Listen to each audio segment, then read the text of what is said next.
السلام علیکم۔ سعودی عرب میں عید الفطر کا چاند نظر آ گیا۔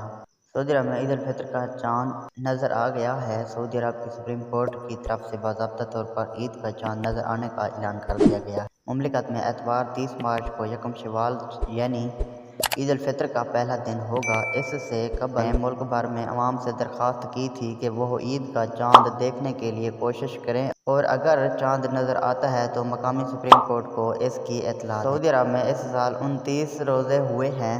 گلف نیوز کے مطابق سعودی عرب میں غروب آفتاب کا ٹائم مقامی وقت کے مطابق 6:11 تھا، جبکہ اس دوران مطلع بالکل صاف تھا، جس کی وجہ سے چاند دیکھنے میں آسانی ہوئی۔ غروب آفتاب کے 8 منٹ بعد چاند نظر آ گیا، جس کے بعد عید الفطر کا اعلان کیا گیا۔ خیال رہے کہ پاکستان میں آج 28واں روزہ ہے۔ کل 29 رمضان المبارک کو پاکستان میں بھی رویت ہلال کمیٹیوں کے اجلاس ہوں گے۔ امکان ظاہر کیا جا رہا ہے کہ پاکستان میں بھی اس بار 29 روزے رکھے جائیں گے۔